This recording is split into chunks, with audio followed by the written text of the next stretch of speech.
Hi, I'm Paul Brennan, aviation cameraman.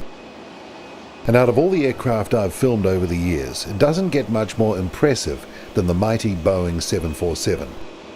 And when I heard in the late 90s that the Air New Zealand Classics were on their way out, I decided I better get out and get some footage. So first, I headed up to Auckland to get some shots before it was too late.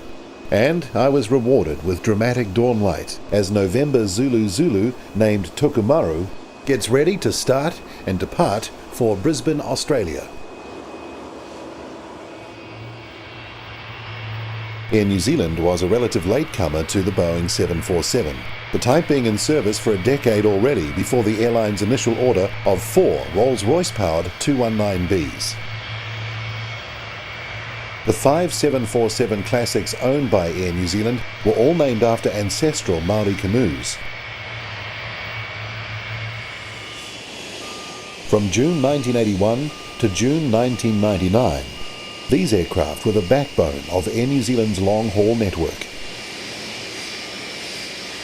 NZZ was the youngest 200 in the Air New Zealand fleet, with its delivery to the airline in August 1982.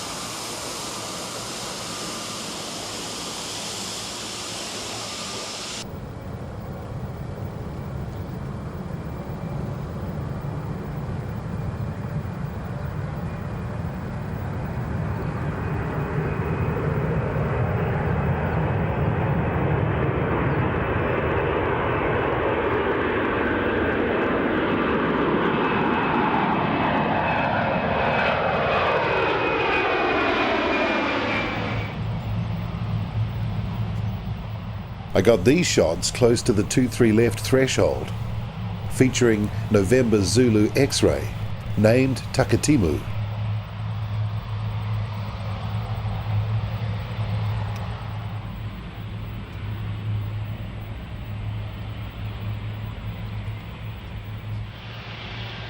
And from a different angle, November Zulu Victor, named Altia, delivered at the end of July 1981.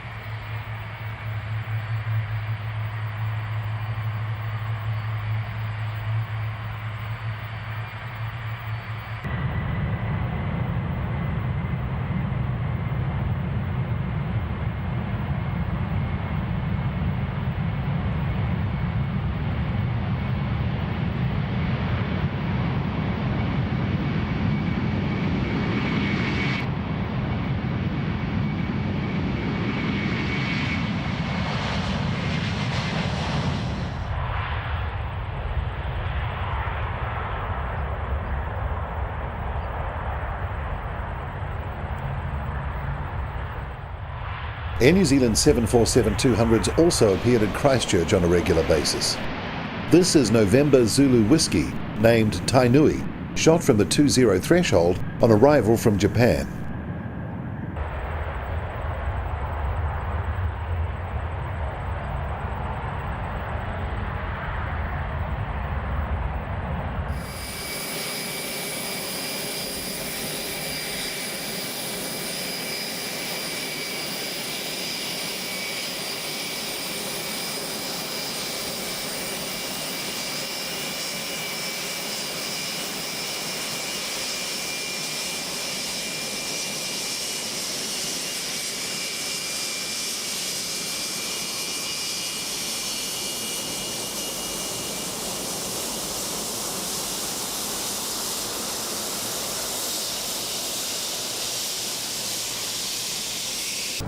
In June 1999, Wellington International Airport opened its brand new terminal building, and to celebrate, Air New Zealand sent in November Zulu X-ray that featured a dramatic arrival in the capital, a flyover of the All Blacks France rugby test at the old Athletic Park. then a landing into a blustery southerly on runway 16. I only just made it for the shot and didn't have time to set up a tripod. Still, a wobbly handycam view is better than nothing.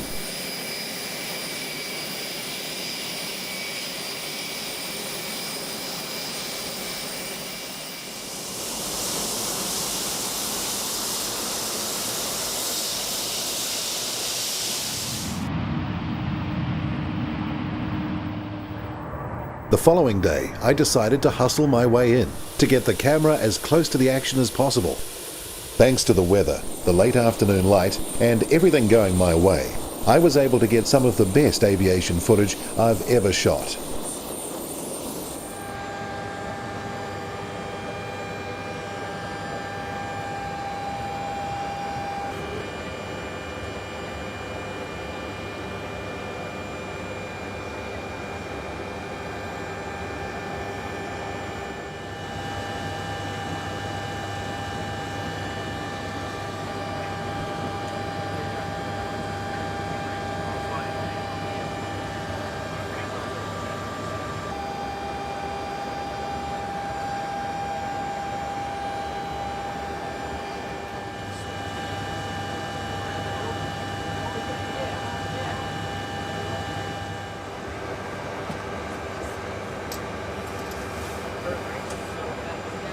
What was the experience of coming in over Wellington City and doing that low pass and then very tight circuit, I noticed, into Wellington? It was very exciting. It's not something we get the opportunity to do very often. It was rewarding planning it, and it was a lovely day to do it. So, what sort of planning goes into that? Well, we had a very narrow time slot. We had to be there at exactly 15:27, and we made it within seconds. So we have to use ground fixes and get some large-scale maps and work out the times and fly the accurate speeds and heights to achieve those times. And the aircraft looked pretty light to me. I mean, how light were you? Very, very light. We weighed, from memory, 225,000 kilos when we landed, which is probably 30,000 kilos less than our normal landing weight, and 60,000 kilos less than our maximum. Now, not only is it an interesting experience for Wellingtonians to see this aircraft here, but it's really a bit of a nostalgia trip because New Zealanders won't be seeing much of these old 200s anymore. How long has this one got to go, and where are they going, and how does it feel to be saying goodbye to them? Well, firstly, its last commercial flight takes off for Japan on Tuesday and flies home on Wednesday, arriving back in New Zealand, and I'm fortunate enough to be flying that one too. They've been around since 1981, so yes, they have been around a long time. They're going to Virgin Atlantic, and they've carried a lot of people, and they've done Air New Zealand proud, so I think it will be a very nostalgic moment when the last one finishes. And for Virgin Atlantic, from what I understand, they're getting some pretty good aeroplanes in pretty good shape. They're high-time aeroplanes, but they've been very well maintained and worked on, and they've had all the modifications, statuses done. They'd be as good as any in the world, pretty better than most. So within the hour you'll be departing, and I hear there's going to be a full power takeoff, so you're going to shoot up like a rocket too, aren't you? Well, they've asked us if we'll do another flyby of Wellington Airfield on the way, so yes, we will be using full power because we are required to on a runway this length anyway. We'll be cutting it back and then holding level and coming past, going around out through the harbour entrance and coming back over the field, so you'll get another shot.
And a month or two later, it was back to Auckland to get the final shot of a 747-200 in Air New Zealand livery.